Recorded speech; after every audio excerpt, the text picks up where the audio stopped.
Continuing with our divine, human, and animal nature, we state that the name that we find in the Bible, in the book of Genesis, which is written with 4 letters, Yod, He, Vav, He, and that in esotericism is called the Holy Tetragrammaton, the 4-lettered name of God, which in the Bible is translated as Jehovah, but that in a strict esoteric terms we said Yod Hava,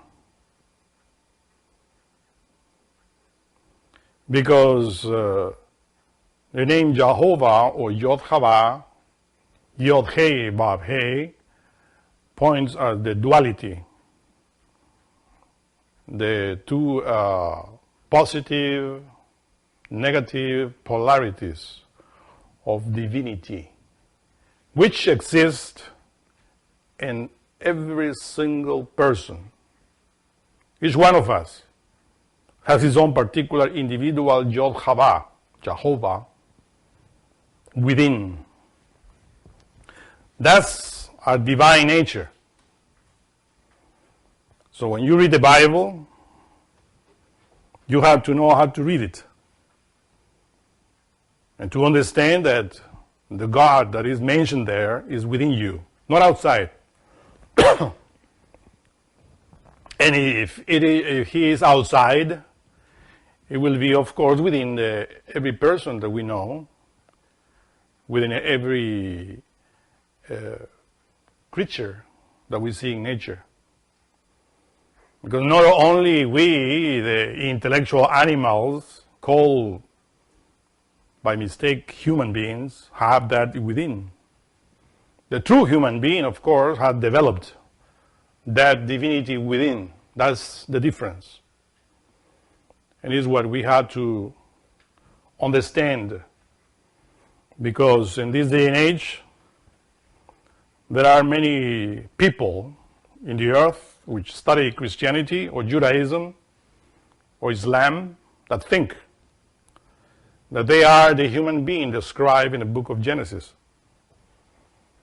But indeed, we will say, just a certain percentage of it. We have the possibility of becoming that Adam of the Bible, which is that human nature that we are striving, that we are fighting to get through the discipline that we are teaching here, and that we have to understand. Because the book of Genesis describes the way in which the first humanity appeared in the planet Earth. And this is what we have to understand. We derived from that humanity, but the humanity described in the book of Genesis as Adam, made male, female into the image of God, was another humanity that was not fallen, and that we refer as the Lemurian root race, a root race that existed before the Atlantean race. So that, of course, Lemurian race is that Adam that the Bible talks about, in which physicality, all that which we call divine, was reflected or expressed through.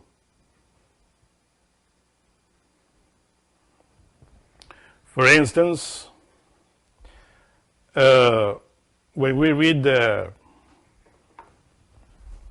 moment in which this Jehovah Elohim was making Adam in the book of Genesis, it is written that he says, and Yod Hava Elohim took Adam and put him into the Garden of Eden to dress it and to keep it. Of course, that is written in the second day of Genesis, or I mean in the second chapter. But in the first chapter, we discover that when Adam, in other words, a human being was created male, female, androgynous. This word androgynous comes from the Greek andros, man, and genika, woman. So when we said androgynous, we are saying male, female. This is how Adam was created, in one body. So when we point at that, we have to understand that these two polarities were shown not only physically, but also psychologically and spiritually. Because God itself, behold that I said itself, because if I said himself, I am pointing that he is male. But itself is neutral, within which male and female is within, or are within. So it is written that Elohim made Adam into his own image and to his own likeness. Just by saying that, into his own image is male, into his own likeness is female. That's why it's repeated. Because it will be written only one time will be enough. He was made into his image. Why to repeat into his likeness? Right? It will be a waste of words. But in order to repeat that is in order to point that first the male and then the female, the two polarities, in one, spiritually. So that is how this Adam was created. And of course, as we explained in the previous lecture, the physicality, the physical body of those human beings of the Lemurian root race crystallize in this three-dimensional world after recapitulating previous stages of evolution within the superior dimensions, within the psychological space. When we said psychological space, we are of course referring to that which is within. Because before the physical body to crystallize in this two-dimensional world, first the psyche has to crystallize as well, all its polarities.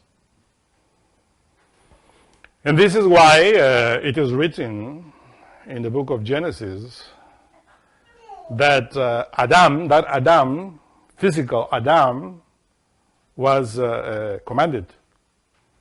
This is command the beasts of the field. When you read the beasts of the field, you might think, what is that? In Hebrew is written Haya, which means creature, or an element that has life of the earth. And in many books in the Bible is associated with the lion. In the book of Ezekiel, Ezekiel describes, of course, this Adam Katmon. But in his description, he describes 4 living creatures, which we call Hayot. This is what in Hebrew is said. Hayot means creatures. And this Hayot, among them was the lion, which in book of Genesis describes as the beast of the field, which symbolizes the fire. Of course, this lion is always placed in Adam because Adam is commanding it. And who is this Adam? Many times, through many lectures, we describe that Adam is the brain, physically speaking. So in this androgynous being, his brain was, of course, reflecting the internal elements, psychological elements that were already created by God in the superior dimensions in past cosmic days. So the Lemurian root race were, of course, self-realized individuals of past cosmic days.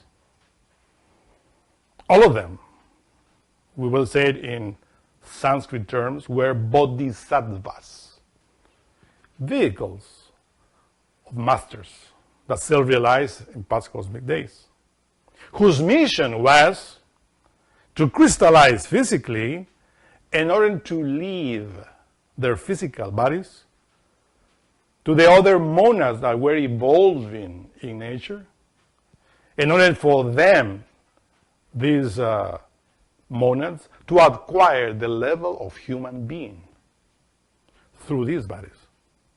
This is how the gods, the Elohim, the masters, leave their seed, physically speaking, in order for us to come and to inherit these bodies and to create the same thing that they already created within in past cosmic days. Are you getting it? Because this is necessary to understand and to place in our conscience in order to comprehend the doctrine.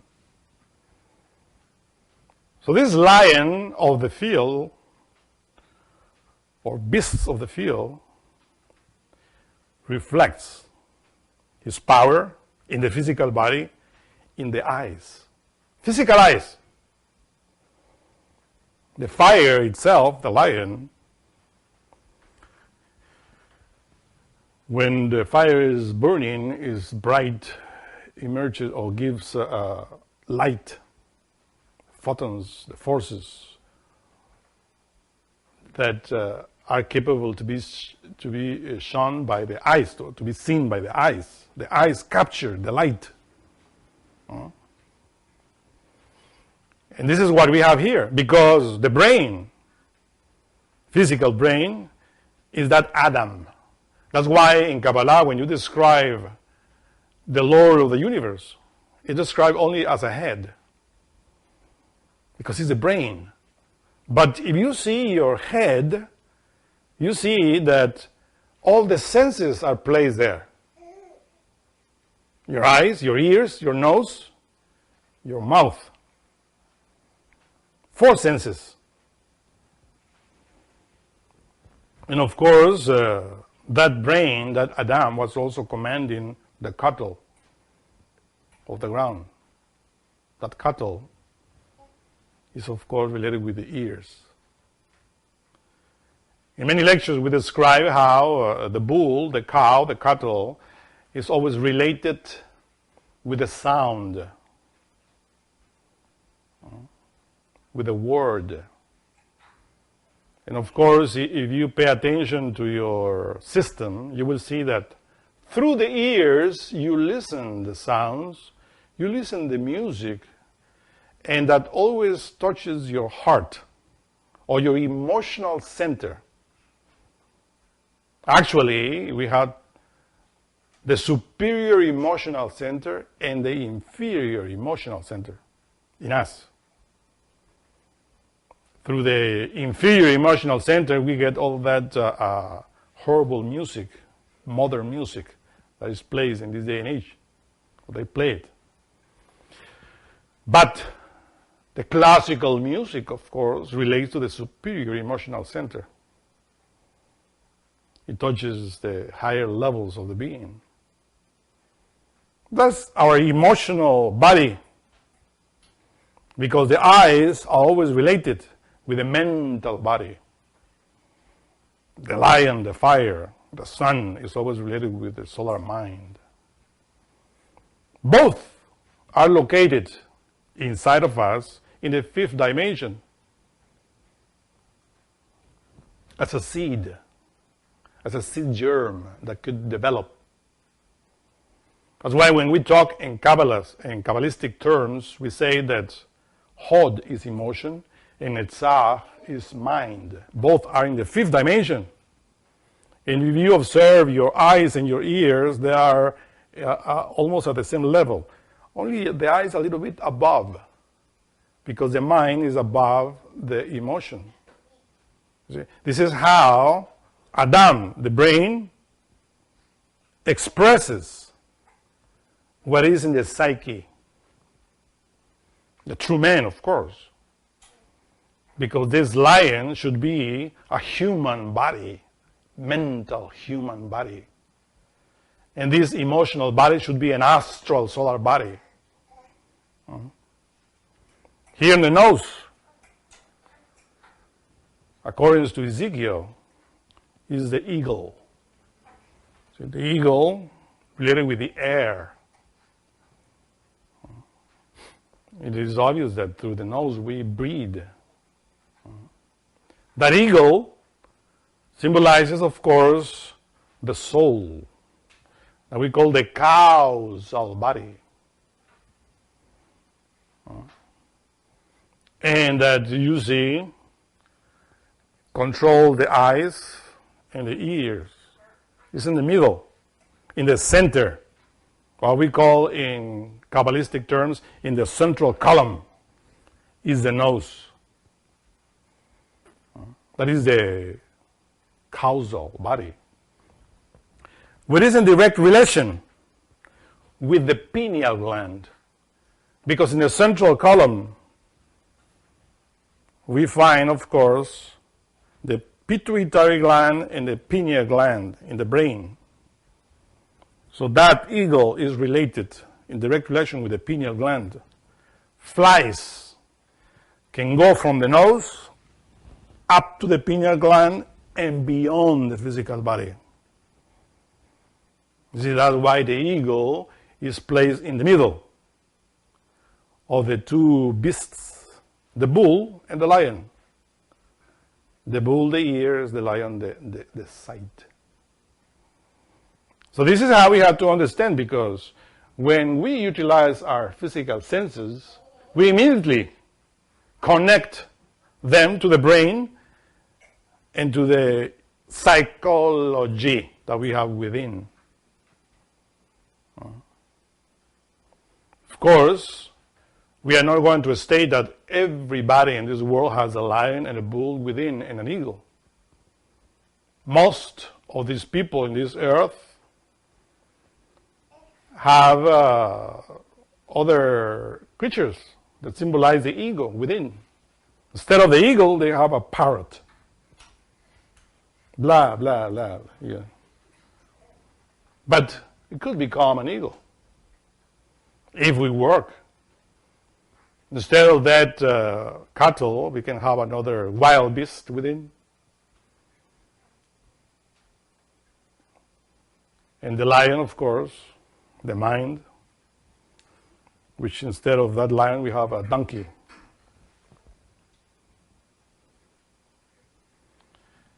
And that is because we express what we have in the psyche through our senses.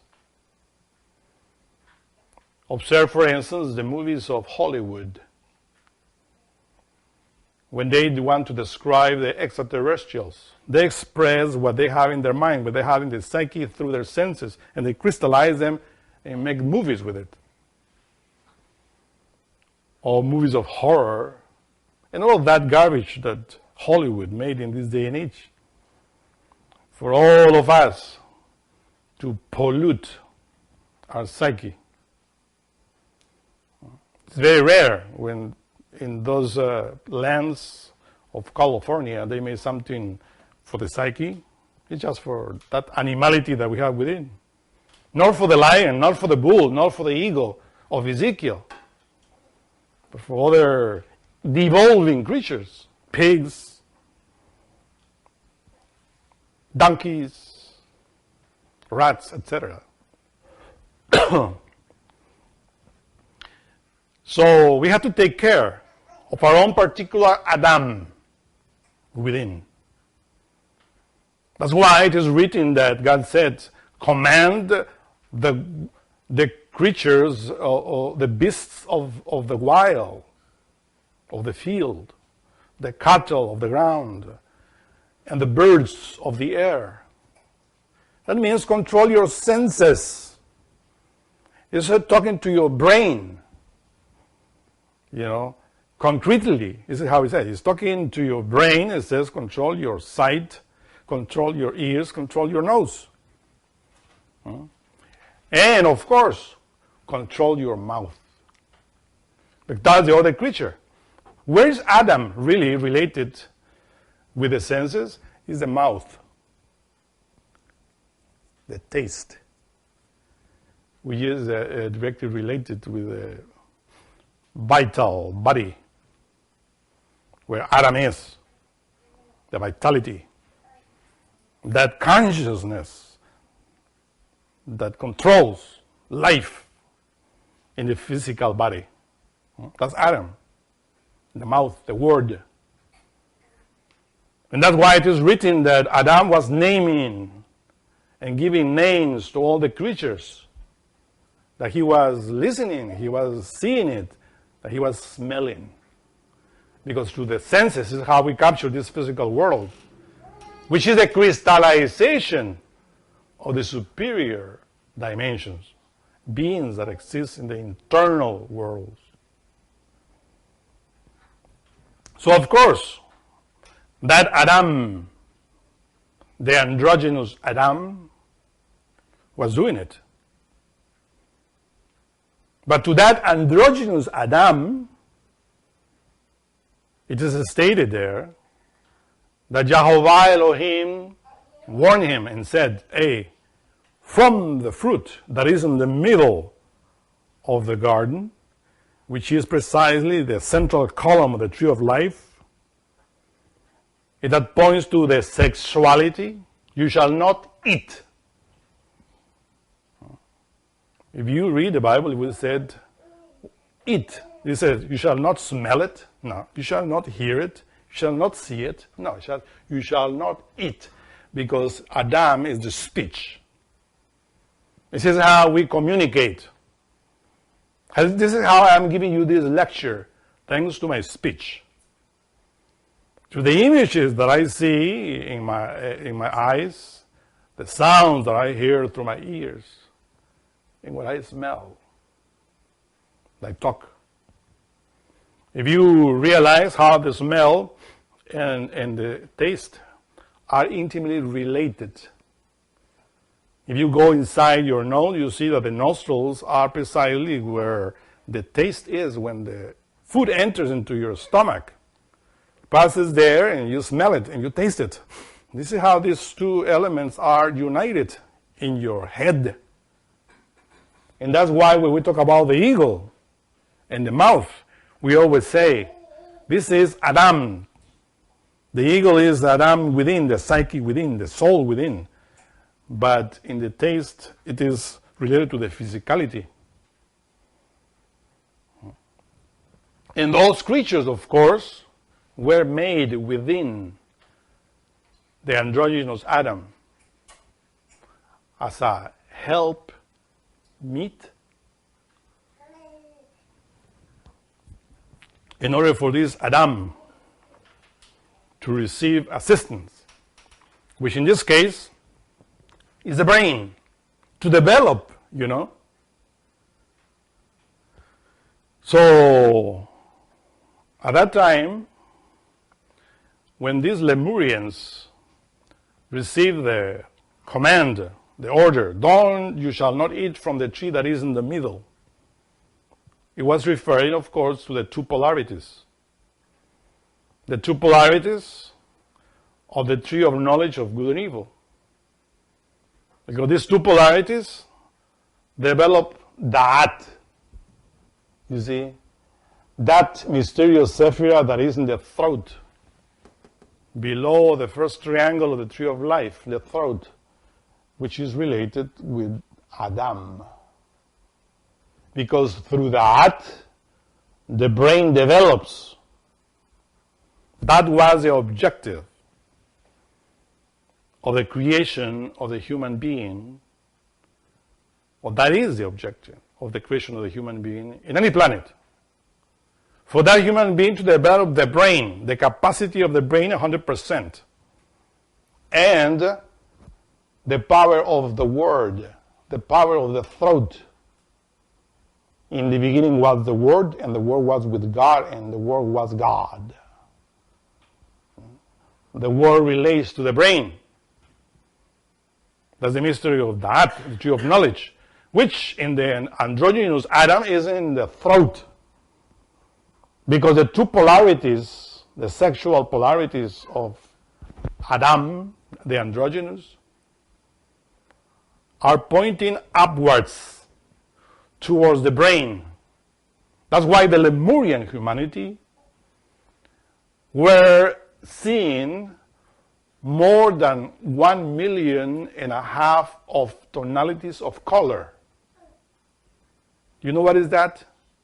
To see through your sight, more than 1.5 million of tonalities of color. Scarcely in this day and age people see the 7 colors, the 7, or the prisma. Scarcely, in some tonalities. But the Lemurians were seeing 1.5 million of tonalities. When we're seeing or hearing the sounds of nature and of the cosmos.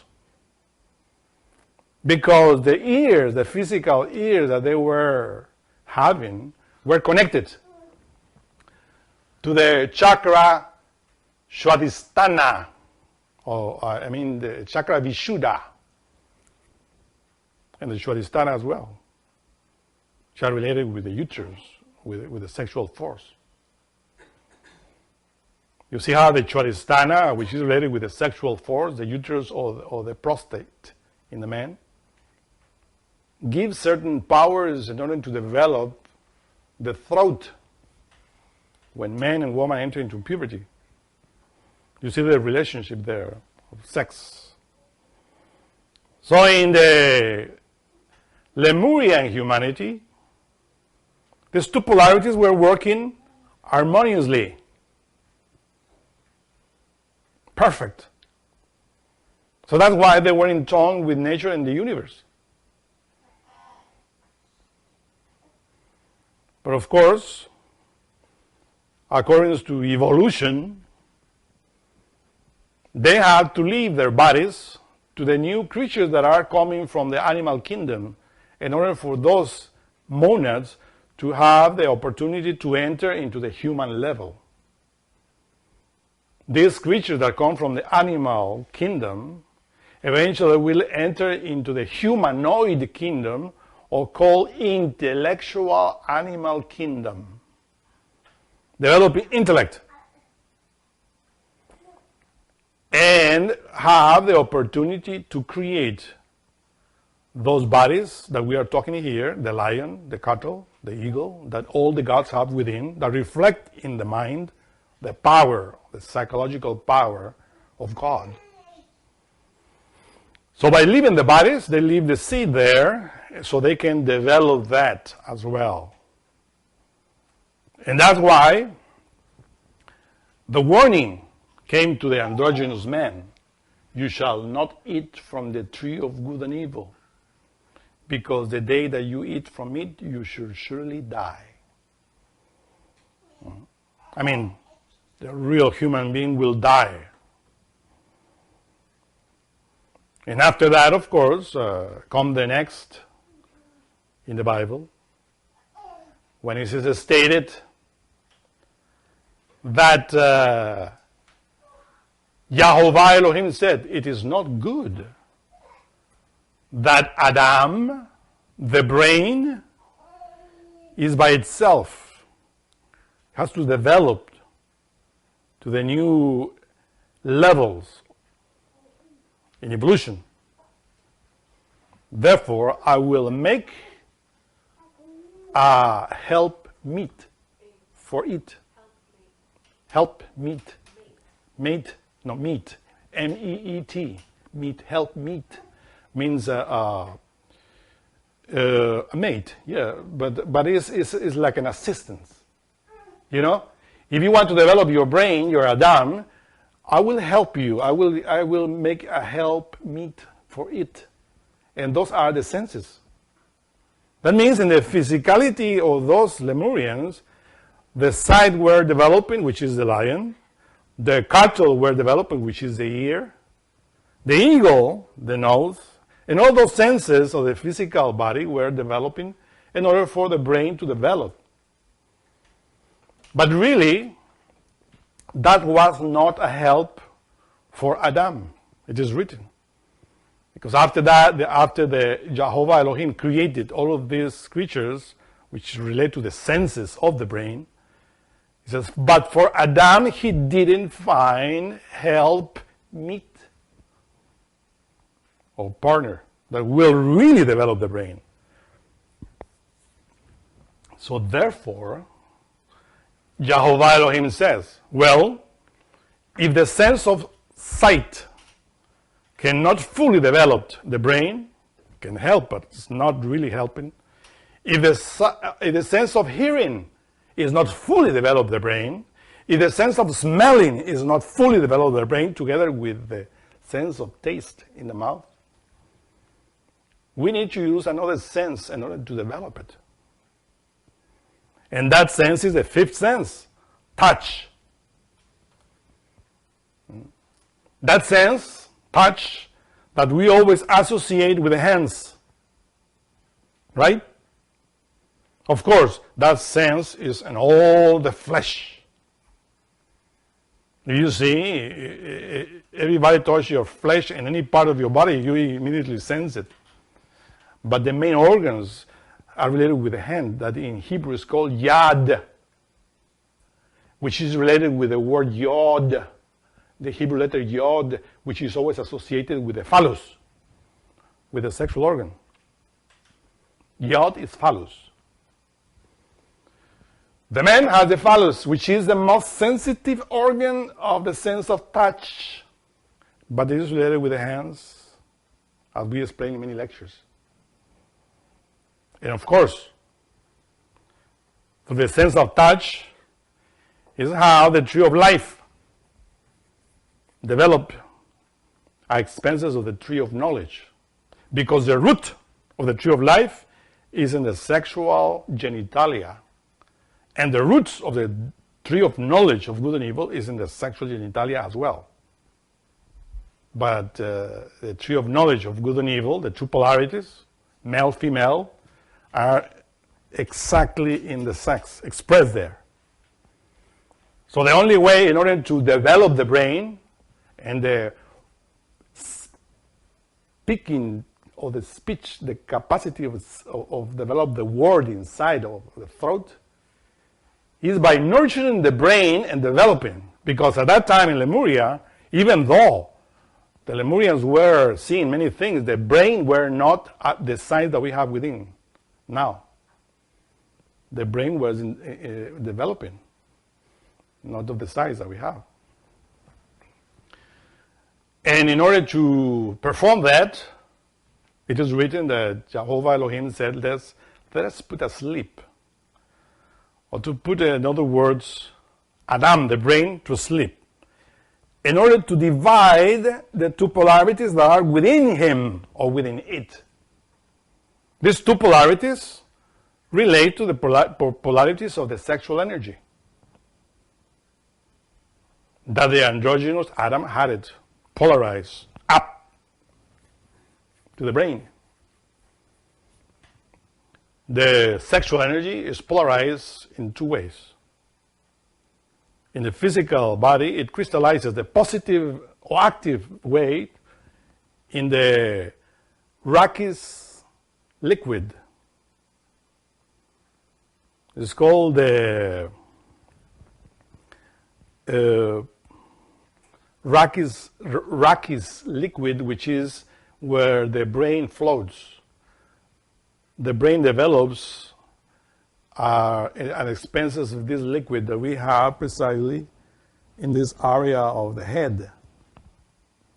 the other polarity of the sexual energy is in the semen, in the sexual organs down here. So there are the two polarities. The positive polarity is called Adam, and the other is called Eve. But in the androgynous man, this Adam and Eve were up, or Eve, the sexual organ, was, of course, under the service of the brain.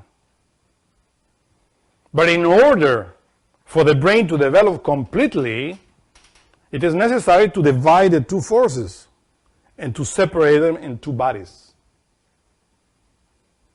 Because the feminine force of the sexual energy attracts, because it's passive, by nature attracts, gathers all the mixture of forces which are in the universe and in nature. And that is very simple to see in any woman. When the woman is pregnant, immediately her body gathers all the mixture of forces of nature in the cosmos in order to create in her womb. Of course, that capacity was developed in the androgynous Adam, when Eve still was inside of him. Means when the power of the uterus, the power of the divine mother, was inside of him as the power of the father. The father is the brain, the mother is the sexual organ. In both, brain and sex cooperating in the androgynous were creating that human being that the Bible describes. But of course, when those two polarities were separated, in order for the sexual force to attract more and to give the opportunity to the brain to develop all the cosmos, all the universal forces of the universe and nature, through the absorption of those forces in the very sexual act. That's, of course, a marvelous creation, a marvelous engineer. That's God. So in the beginning, when those two polarities were separated, it is written there in the books of esotericism that the couples were seeing the sexual force as something sacred that was assisting them to develop their brain in order for them to have the capacity of reaching the level of human beings. So the true human beings of that epoch were willingly leaving those bodies to the creatures that were evolving from the animal kingdom. They happily were inheriting these bodies in order to learn. But of course, they learned the tradition of the humans that were already taught by the angels at that time. It is stated that they were traveling to the temples in Lemuria. In the temples of Lemuria, when the moon was full, because the moon is related with a woman, with creation. When the moon was full, mean when was receiving the strength of the sun, doing the will of the sun, which is the brain, then the couples were into the temples. There they were naked. They were not ashamed because ego, lust, all that we have within right now didn't exist. And in front of the angels, the masters, the kumaras, they were performing their sexual act. And learning has to extract all that force that was gathering in the sexual act to the sexual organs, their particular individual Eve. Both male and female were developing their brain by sucking the forces of nature and the cosmos through the sexual act, through their Eve. through their yod. Of course, the male body was developed in the phallus, while the female was developed in the uterus, the vagina. But within the same vagina, there was the phallus, that in this day and age is called clitoris. That's the yod, the power of the father, there in the woman. So both yod united the clitoris and the phallus of the man in the sexual act. And by transmuting, sublimating that force, this is how these bodies were developing the brain and the capacity that the human beings had through their bodies. And they were learning how to create the internal bodies. But of course, they were animals. We cannot deny that. When they were animals, they were multiplying themselves through fornication, through the orgasm, through the spasm, which is normal among animals. They had to learn how to avoid that under the guidance of the angels. This is how humanity does it. But when the sexes are divided, Eve, her own particular sexual organ, had the capacity to develop evil and good. The way that we are teaching here is the good. But they learn also the evil way. And it is written there that they committed the mistake of falling into animal generation, returning to the animal level.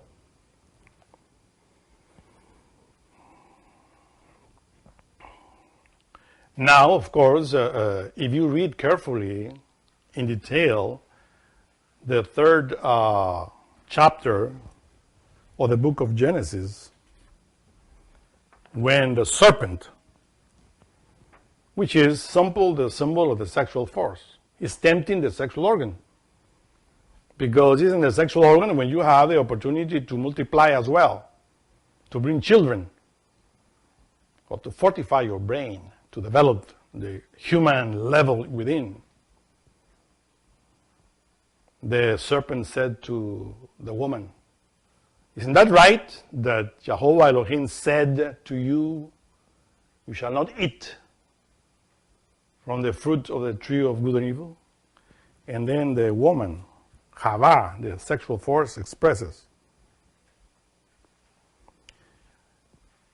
Jehovah Elohim said, "But of the fruit of the tree which is in the midst of the garden," the sexual organ, "God had said, ye shall not eat of it."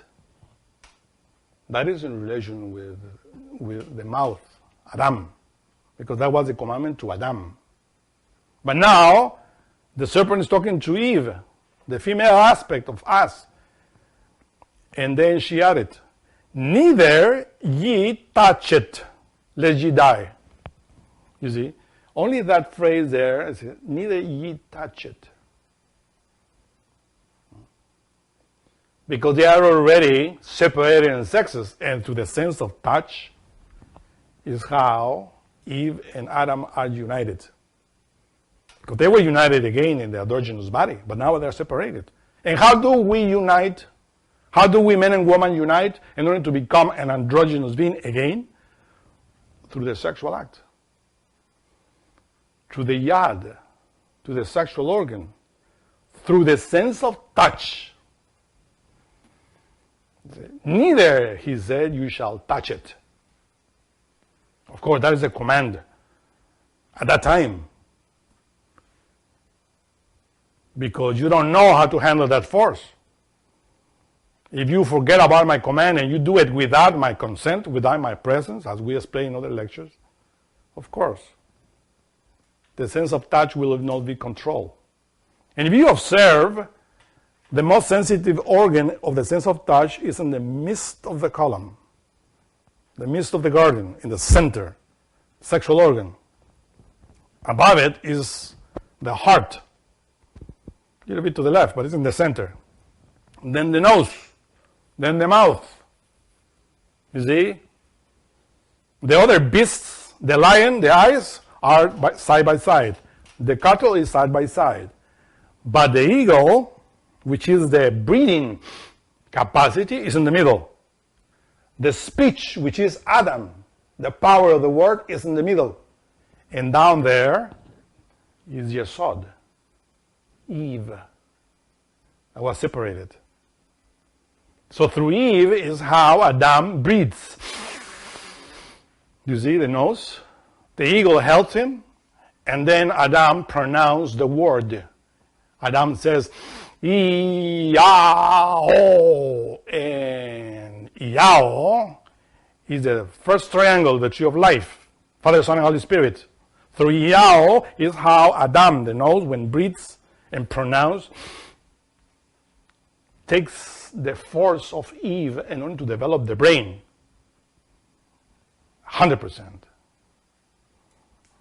And not only the brain, but that which is behind the brain, which is the mind, and that which is the emotional body that has to be controlled by the mind, which is not heart, which in Sanskrit is called Kamarupa, body of desires, animal desires that we have a lot. And it's in this area as well, in the heart, and in the solar plexus, the inferior emotion, and the heart, the superior emotions.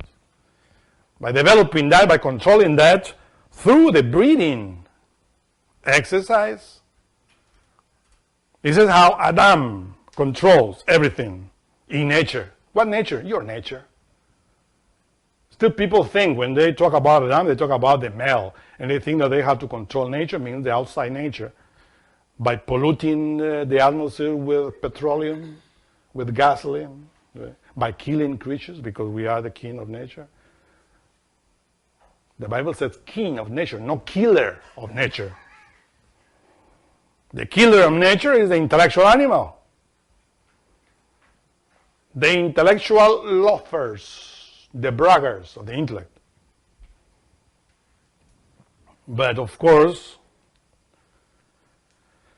this is how it is written, that Eve was tempted. In other words, men and women were excited, individually speaking, in their homes, without the presence of the angels, neither of their own inner God. They just were aroused, excited, sexually speaking, and united their sexual organs. So Eve, of course, fell under the temptation of the sexual energy. And what happened? In their homes, they lost the sexual power, the essence of God. Because when Eve was created at that time, Adam said, the brain, "This is essence of my essence." The Bible said, "Bone of my bones." Well, but in order for the bone to be created, you need the essence, because the other meaning of the word that is translated as bone is essence. This is essence of my essence, and flesh of my flesh. Well, the flesh is related to the sense of touch. Do you realize that? All the flesh relates to the sense of touch. And within it is the essence. So when Adam said, "This is essence of my essence, bone of my bones, and flesh of my flesh," means touch of my touch. And she will be called Isha. This is what the Bible says. Because what's taken from Ish. This word Ish is man for fire, and Isha is woman for the female aspect of the fire.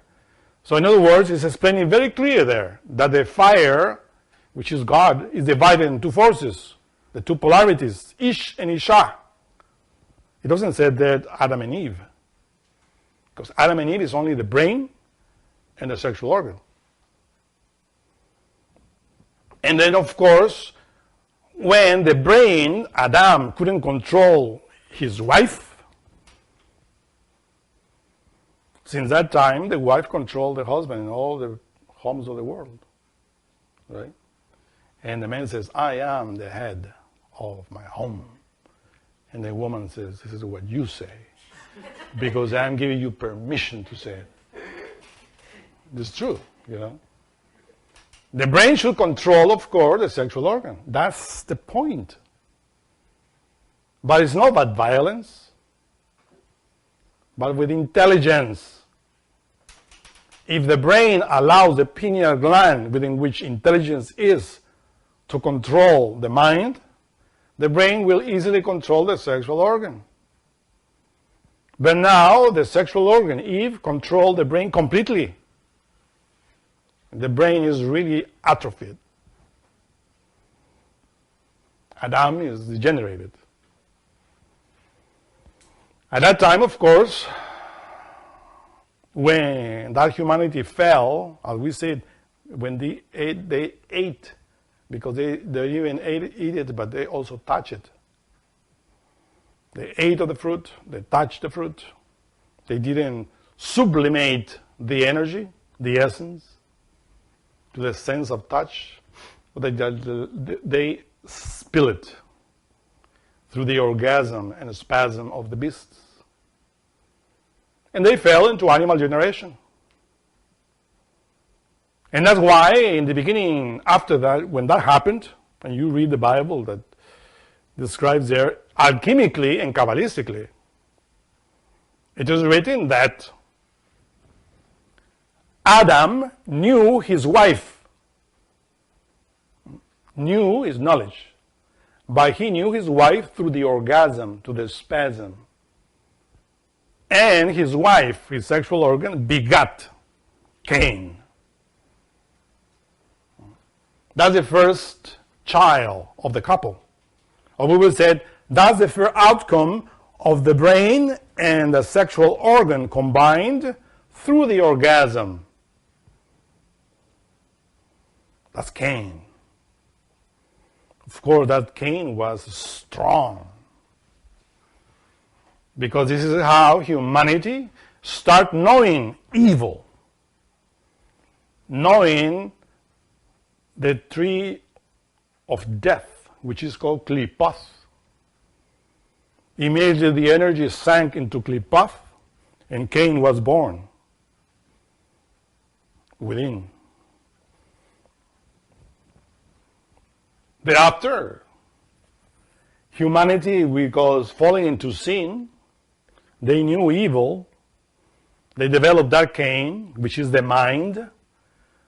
That's why it says that the brain, Adam, knew his wife, Eve, and she begot Cain within the brain of Adam. Then Cain, the mind, start seeing the exterior world, the physical world, through the senses. To the sight, to the ears, smell it and touch it, taste it. And of course, humanity start developing in the opposite way. Instead of capturing the psyche, the spiritual within, as Adam, the androgynous, was doing it, now Cain, through the mind, to the brain, is doing it. But he's not capturing the above, the superior forces. It's the inferior, klipoth, through the senses. And this is how it is written that he was a tiller of the ground. Ground is Adamah, which is related to the physicality. So the mind, Cain, was of course capturing that. And this is how we do it. Through the senses in this day and age, we capture the physical world. Do we capture the internal worlds? Can we see the fourth dimension, the fifth, the sixth? No, we cannot. Lemurians did it. Why? because within their brain, still the pituitary gland and the pineal gland were senses, psychological senses, that were capable of seeing the ultra. That's why it is stated in other mythologies, not Hebrew mythology, but Greek mythology, that those individuals were cyclops, meaning that they were not completely seeing the physical world, but the third eye were fully developed. They were seeing the psychic world. They were more in contact with the psychic, with the spirit, than with the physical. So therefore, this Cain became a very sly entity within us. Sly. Something that we needed to know as well, because the gods, the Elohim, they know good and evil. That's why they don't fall. If they fall, it's because they want to fall. But our humanity didn't know evil. And when they knew evil, they get stuck there, identifying with Malkut, the physical world. And still in this day and age, we are identified. That's why when we teach Gnosis, we said, close your eyes. Don't pay attention to the exterior world. Go inside. Develop inside. Why do we want to develop outside? Why are in this day and age too many schools of black magic that teach you how to fortify your mind and that teach you how to fortify your ego, as if we didn't have that ego already strong? Why do we have to fortify what we already have? It's like, for instance, you go and visit somebody that is in jail and he is behind the bars, and you tell, I will advise you how to be free from your prison. How, will ask the prisoner, right? Well, put bricks in between the bars, right? Put bricks in between the bars, and you will see how you will be free. The prisoner will say, what? You mean to fortify my prison? This is what the people do in this day and age. Develop a strong personality. Develop your anger. Don't be frustrated. Release it. I mean, we are already in the cage. The bird is already in the cage. We have to fortify the cage. We are going to be free like that? No, of course not. You see how this world is upside down? We keep fortifying Cain. When Cain was the one that killed Abel. And who was Abel? It is written that after Eve created Cain inside of us, she created Abel.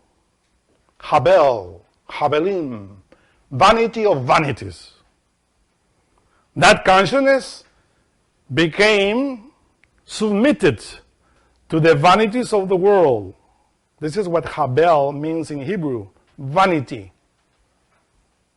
But that consciousness at that time was learning from that vanity, from that evil.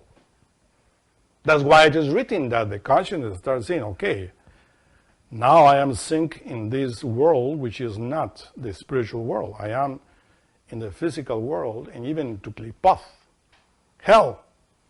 Let us take advantage of that and learn about evil. And that's why the Bible states that Abel was a keeper of the sheep. But it's not true. Keeper is not written there. It says an evil of the sheep, or taking advantage of evil. Ra of sheep. You see that in Hebrew the word Ra means evil. And you find that Abel, the consciousness, was evil. But in the sense that he was learning from evil, because he was taking the first born of the sheep as an offering to Jehovah. It is written there that Abel was offering the firstlings of his flock. That means that consciousness that was bottled into the evil, he was, as we do there, we meditate, we sit down and comprehend. We analyze. Because we need to receive from God. We need to be united with God again. So Abel, or Habel as the Bible says in Hebrew, was smart. He said, I am separated now because of the sin of my brain and my sex. Psychologically, I had to reunite again with my spirit and give this knowledge of evil that I have right now. That is called religare, religion, rebinding the consciousness to the spirit. Because of the fall, we unbinded ourselves from it. So when we do here, we sit down and meditate, is the consciousness, is that Habel, rebinding itself to God. That's called religion in Latin, religare. So that's what Habel was doing, according to the Bible. Was doing religion, rebinding itself through meditation, through a worship to God, because that's to worship God. When you sit down and you pray to your inner God and try to take the good from that evil and to learn that new virtue that will give you knowledge of evil in order not to fall again. And of course, the consciousness does it by controlling the senses. Controlling the senses, and that, of course, pleases the being, the God. It's written that Jehovah Elohim was happy because of the work that Habel was doing. But when he saw what Cain was doing, he says Cain is doing the opposite. He's a tiller of the ground, meaning he is very identified with the ground, with the physicality, with the physical body, with the senses of the physical body, and he's learning a lot. In his mind, he's putting a lot of knowledge. He's collecting also. This is what is called Kabbalah. Kabbalah means to receive. So Cain was receiving, and is still receiving, from the exterior world, a lot of books, a lot of blah, blah, blah, a lot of knowledge identified with the ego, and collecting, Kabbalah, black Kabbalah. Is a Kabbalist, as Habel is also a Kabbalist. But he is taking the good from the evil. Cain is not taking the good from the evil. He's just collecting. Like in this day and age, a lot of people are collecting too much in their mind, and they call themselves Kabbalists as well. Because Cain collects from the wealth of the earth in order to feel strong through desire. As it is written there, if you do good, you will be praised. But if you become a slave of desire, desire is at the door.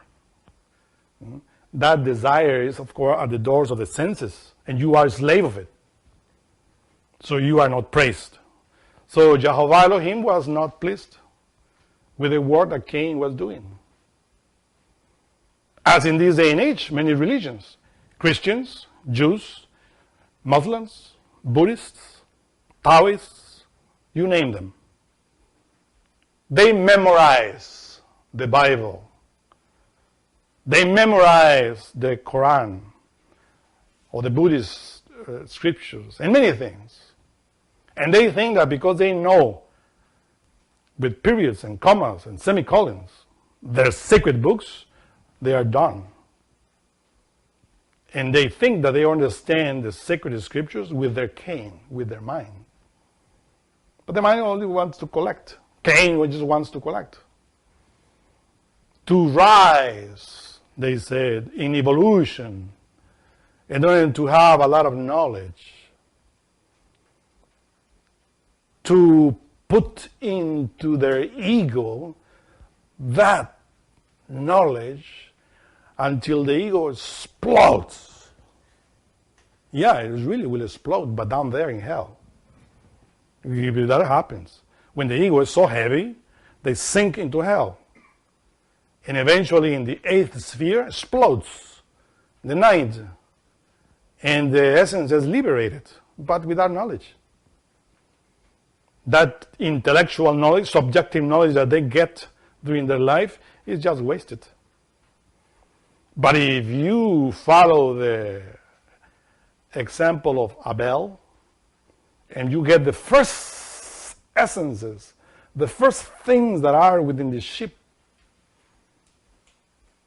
that he is experiencing, of course, God will be pleased with you. And that is the true Kabbalah, the superior Kabbalah, the intuitive Kabbalah. Unfortunately, this is written, Cain was stronger than Abel, and Cain killed Abel. No more intuition. That intuitive element that was developed in the Lemurian, even in the Atlantean civilization, disappeared. Now, Cain is strong. Where is Abel? People are worshiping God through Cain and thinking that through Cain they will get heaven. But they ignore that the Bible is written, is explaining there that God is not pleased with the mind, the intellectual mind that we have, only with Abel, but he's dead. So we have to resuscitate Abel, which is our own willpower, good willpower. This willpower is called in Hebrew razon. You see, when the consciousness with Abel, which is dead, resuscitates through the initiations, then we are developing razon lekabel. Razon lekabel means the willpower to collect, the willpower to receive, with the consciousness, with Abel, with Moshe, which is the willpower completely developed, Moses. But the other razon lekabel is what Cain is doing. What is the opposite of razon? Is desire. In the consciousness, razon is willpower, but in the mind of Cain is desire. So, as you see, Cain is also doing Kabbalah, collecting, receiving in the mind, but in the opposite way. That's why when you study Kabbalah, when you study the doctrine, then you find a very subtle thread that is dividing the two Kabbalists, because both of them collect. One collects through the mind, or one collects through the consciousness. And that is called in Hebrew, Kabbalah, Kabel, to receive, to collect. You see many people there, for instance, in Wall Street, they are collecting a lot of dollars, a lot of gold, a lot of money. That's Cain. Identified with the wealth of the earth. But we don't want the wealth of the earth. We want the wealth of heaven. And in order to get that, we have to know evil, which we are 97% evil. And the example is to resuscitate Abel through the initiation. But remember, very carefully this, very careful, that if your brain is weak, in order to fortify it, you need the sexual energy. You need Eve. Because Eve was created with that objective, to fortify the brain, to fortify the senses, and to create the internal elements that we need in order for Moses, Moshe, willpower, the consciousness, to take over and to become a human being. So if you want to do this work, that is, to reach the level of human being, again, without the help of the Shekinah, it's impossible. The Shekinah is the feminine aspect of God, which is that light which is within Eve, within the sexual organs. Because the Shekinah is female, and the sexual organs are female, whether in the male or in the female. So that Shekinah is the Divine Mother Kundalini in Sanskrit. So by extracting that Shekinah is how Moses, the willpower inside of us, takes strength and go to the heart and see God face to face. Moses is the willpower. But it has to be born from the waters. Is your Moses at least a baby right now? Or he doesn't even exist within you yet? But if you are in chastity, if you are transmuting, then you understand why Moses was the son of a priest of the tribe of Levi and a priestess of the tribe of Levi. Worship means the priesthood of the initiation. If your brain is a priest of Levi, and if your sexual organ is a priestess of Levi, that means that you know chastity, you know the mystery of that. And then Moses, that willpower, is being born. And by growing inside of you, will go up to that to see his own God face to face, knowing good and evil, because he is coming from Mizraim, Egypt, knowing that. But without the Shekinah, without Eve, Adam cannot develop. That's why there are many groups in this day and age trying to develop that knowledge that is written, that is promised in the Bible, in order to enter into the promised land. But how are they going to develop when they are not taking their Shekinah up to that? Moses needed the Shekinah. That's why he married and came from the bottom to the top. Moses was not born there on the top of Sinai. He was born in Egypt, Mizraim, this physicality that we have. This is where Moses was born. And by developing, he went up.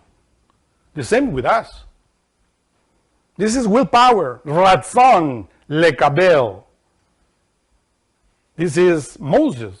This is ratzon. But desire, that's not Moses. Desire is the contrary. It's Cain. It's Tubal Cain. And many other. It is Nimrod. Etc. As you know. And that's why it's simple. When we know this knowledge, we know that we are in this level right now because we need to go up. But by practicing chastity, 3 factors we need in order to do it.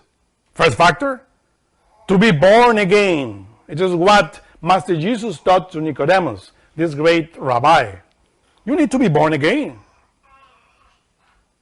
You need the Shekinah.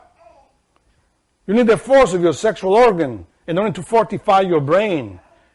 And after fortifying your brain, your senses, and your physicality, you have to fortify your vitality. And when you already fortify your physical body, your brain, your vitality within you, then you can be born in the astral emotional plane by creating that creature, Hayot, HaKadosh, that Ezekiel talks about, which is the bull. And above that, you can create the lion. And above the lion, you create the eagle. When the bull, the lion, the eagle are created within you, then you reach the level of human being. And then you see why Raphael, this great painter, painted the Adam Kadmon floating among these 4 creatures.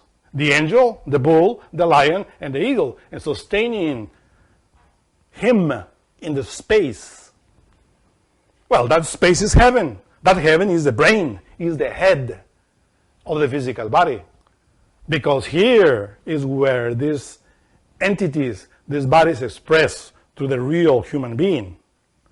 The lion expresses to the sight, the bull expresses to the ears, the eagle through the nose, and the true human being through the mouth. And the central of the column of the tree of life, which relates to the central nervous system. This central nervous system is the brain and the spinal medulla. The brain and the spinal medulla, the central nervous system, is the throne of God. If you want your God to sit there in his throne, before you have to have the Hayot HaKadosh, cry, speak, roar, bellow, the four creatures inside of you. Then you can say inside of your brain, hallelujah, hallelujah, hallelujah, because he's there, sitting in the throne of your own body. That is the spirit, the true divinity within you, because you are already a human. This is how you develop. But that is in the steps. Little by little. This is how you create that human. You need chastity. You need meditation. Because you need to know yourself. To know all of those things that we have that we have inside and that are really damaging the work that we have to do. We have to take care of that. We have to push them out. To throw them out, as Jesus did. He entered into the temple of God, which is the physical body, and he discovered in the temple of his own body a lot of merchants of the temple. Cain was there, of course. He's a merchant dealing with all the wealth of the earth. And then he took willpower. He took the whip. That whip is razon lekabel, willpower. And whipping everybody, push them out of the temple. His temple. We should do the same thing. Take the willpower, the whip, and to use that whip, willpower, symbolically. Remember that. Not literally. Because there are people that think, oh, I have to whip myself. And they go with a whip and they start learning masochism. It is not to be a masochist. It's to use the whip, willpower. Abel, Moses, wisely. In order to develop inside and to clean the temple. Because the temple of God is called a house of prayer, isn't it? Our house, our home, our house, our temple, the physical body, should be a house of prayer. But it is not. You sit down and you see that there's a lot of garbage inside of us. So we have to do it. That's called the alchemical work. In order to perform the great work, we have to sacrifice humanity. What humanity we have to sacrifice? Our own humanity, which is mingled with animals. For others. Meaning that with our example, when we do this, our example will teach others to do the same thing. Because faith without works is dead. Do you have questions? What's the other two factors? The other factor, the first factor is chastity. In order how to take advantage of Eve to fortify the brain, Adam. The second factor is to annihilate Cain. That's the second factor, which is desire. That desire of collecting, that sexual desire, that frustrated desire, that desire of being better, etc., etc. All that which is desire should be annihilated. Because if desire is at the doors of our senses, where we are really fortifying the ego, which is Cain. And of course, the ego, the psychological aggregates, relate to 7 levels. The 7 levels of the being, which unfortunately are taken over by Cain.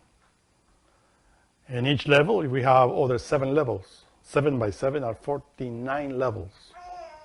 But in synthesis, we say only 7.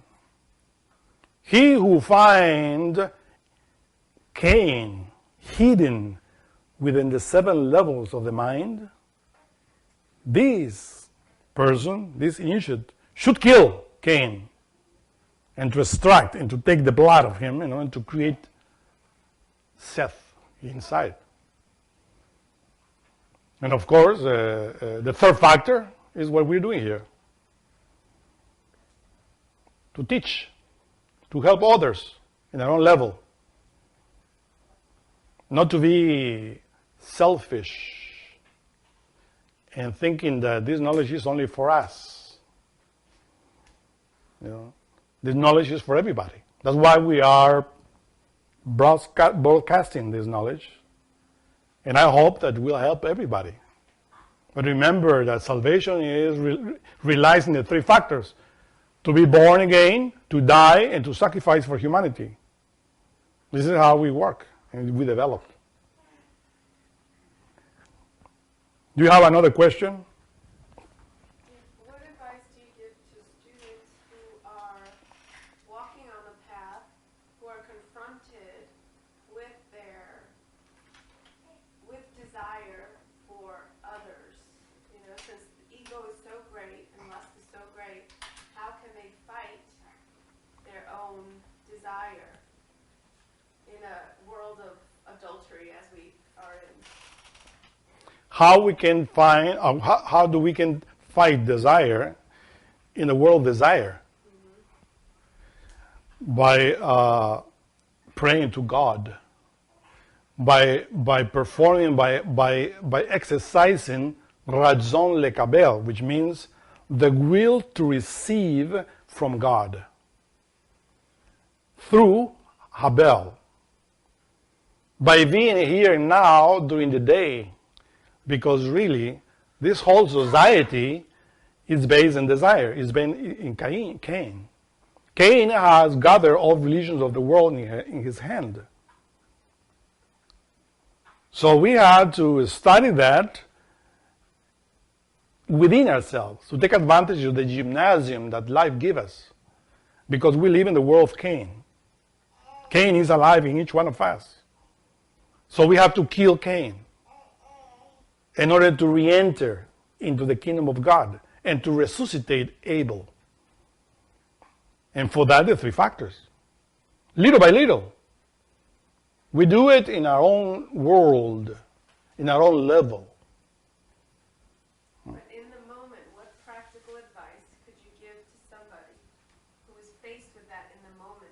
In the very moment when he is facing desire, like adultery, is to pray the prayer of the Lord.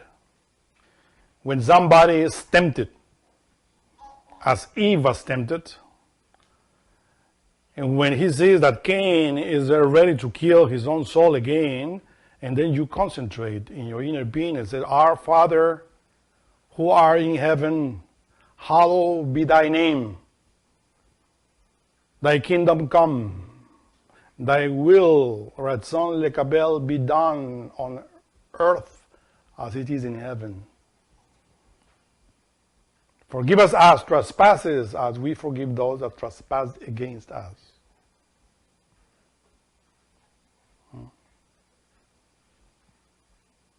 Lead us not into temptation, but deliver us from evil. Because thine is the kingdom, the glory, and the power. Amen. You have another question? Why is the element of water symbolized by man? Yeah, well, why is the symbol of water related to man among the 4 creatures of Ezekiel? Because the power of God is in the waters.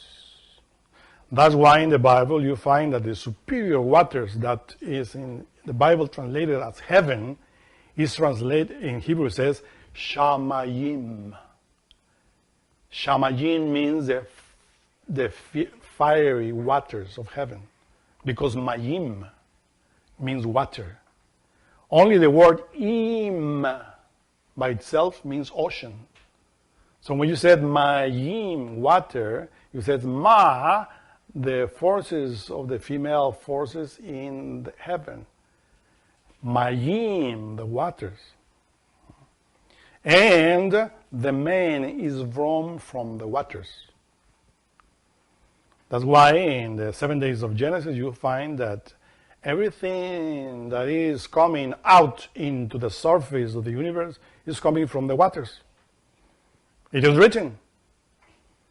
And the Spirit of God was floating upon the waters. And God said, let there be light. From there, from those waters, said, let there be light. And the light was. And God said, let's separate the inferior water from the superior waters in order to create the firmament, that awakened consciousness inside of us. And he did it. And then he says in the 3rd day, let the waters give the dry land, which is the internal bodies, etc., etc. The waters are there always. And that's why the man itself emerges from the waters. That's why Moses was born from the waters. And that's why when Jesus was baptized in the river Jordan, the Holy Spirit came from heaven and said, this is my beloved Son, from the waters. So from your sexual waters is how you are being born again. Yeah, that's your question? When you start working with your waters and you start transmuting your energy, you start walking on this path, isn't it true that one will be tested even more severely with your own desire, with your own, to try and get you off of the path and in order to test you? And can you talk a little bit? Is that true that we are tested to the 4 elements, to the 4 forces of nature when we are entering into this path? Of course, it's true. Because all that is the ego within is a wrong transformation of the forces of the elements. All of that we have within, which is animal, which is Cain, is related to nature. And we are tested always in order for us to see our weakness. In order to see that we need to overcome. The problem is that when we are tested in order to show us, hey, you have to overcome this, instead of defeating the serpent, you become allured by the serpent. Right? But temptation is fire, and the power of over temptation is light. Temptation will be always there. Test, always, from the beginning until the end. And you have to overcome those temptations, those tests, those ordeals, in order for that need to be inside of us, that need to emerge from us, to emerge. But only if you are a conqueror. Those that are being born as masters, as human beings, are conquerors, victors. And what is what they conquered? Themselves. You know, it is easy to be Napoleon, conquering other males in the field, but to conquer yourself, that's very difficult. I don't know if Napoleon will do that, because that is to face your own weakness, your own evil. And that is, of course, through ordeals. That's why the ordeals of fire, water, air, and earth are always happening during the path. Yes? Exactly how does one overcome temptation? By learning and comprehending that temptation. How do we overcome temptation? In the moment it arrives. In the moment when it arises. I said, by worshiping. You don't comprehend in the moment when it arises. It's impossible. To overcome it, yes, by praying the prayer of the Lord. Not forgetting your inner being, your inner mother, because they are the superior forces that control your inferior, that is you. So if you forget your being, what happened with Adam and Eve, in the moment when the serpent was tempting Eve, Eve didn't remember and said, hey, let us invoke God to see what you say. God, the serpent says that we should eat it. What do you think? God would say, no, I told you no. But they didn't invoke God. They just said, okay, let's see what happened. Right? So in the moment when we are tempted, we have to remember God. And to pray, if you feel the desire so strong, then pray to God. God will give you a lot of strength in order to overcome the temptation in the very moment. And after that, when you have time, 1 hour or immediately, 3 hours later, whatever, go and meditate. Comprehend that. Why did I feel that? I had to understand this part of Cain which is in me. Is lust? Is anger? What it is? Meditate, comprehend. And when you understand and comprehend that, then ask for annihilation. Invoke your Shekinah, your Divine Mother, and says, please, Divine Mother, annihilate this. They already comprehended. And it says, okay, my son. And they clean you, and then you go ahead to be tempted again. Because remember that Cain should be killed 7 times. And now we have not only Cain, but Tubal Cain. If Cain was to be avenged 7 times, Tubal Cain says, I had to be revenged 7 times, 7 times. Or 70 times 7. Tubal Cain really is within.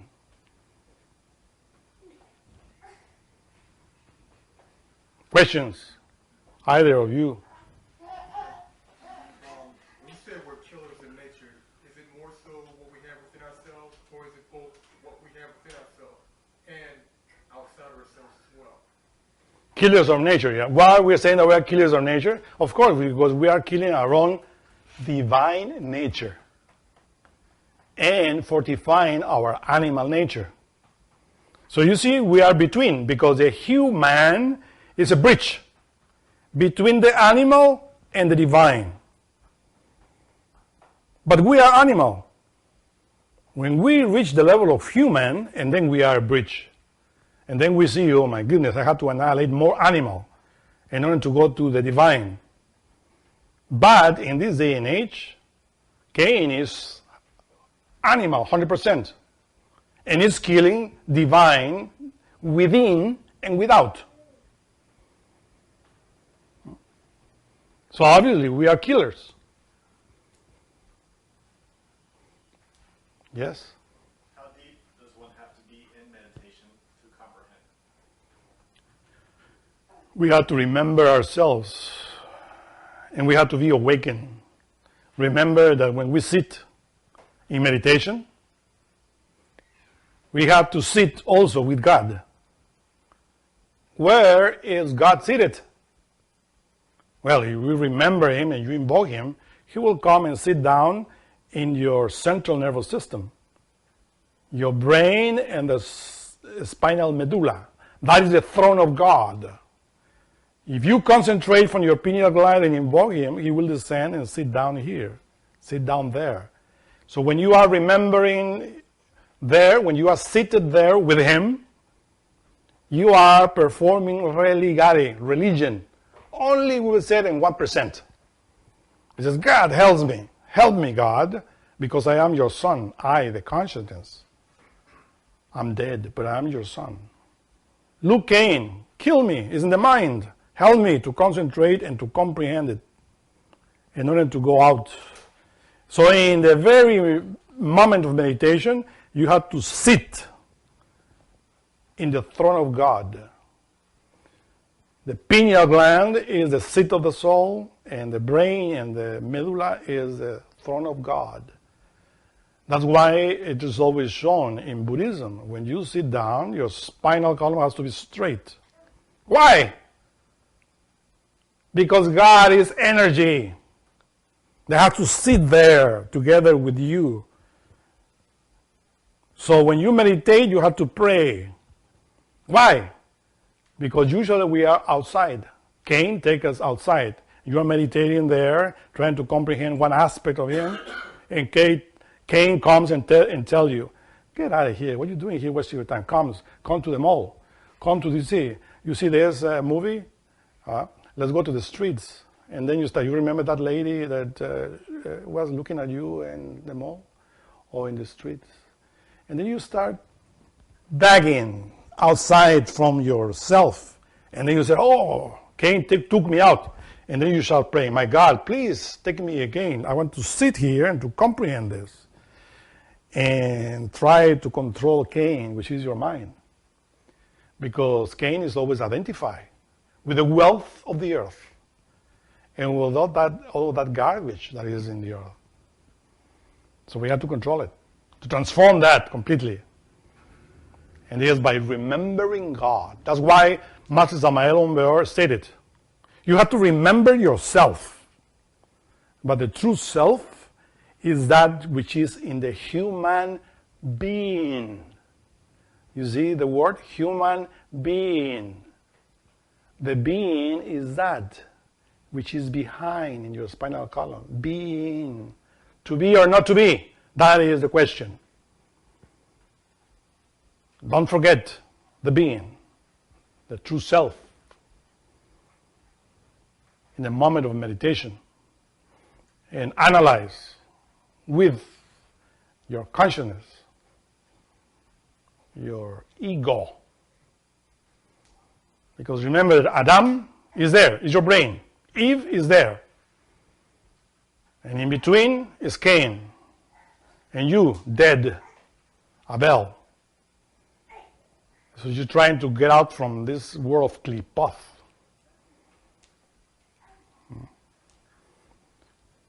Then through initiation, Adam will know his wife again and will create the third son, which is Seth.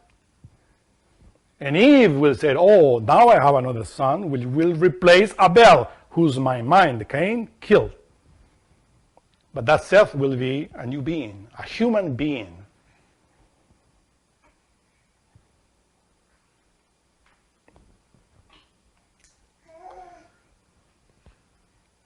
You see how the Bible explains all of that? It is written there. I'm just taking it and disclosing that for you. But it's written there. When you meditate and you read and you comprehend that, then you are receiving the knowledge. It's written there, but in clue. Because this is called mythology. Mythology is precisely related in myths. A myth is a coffer, within which is a lot.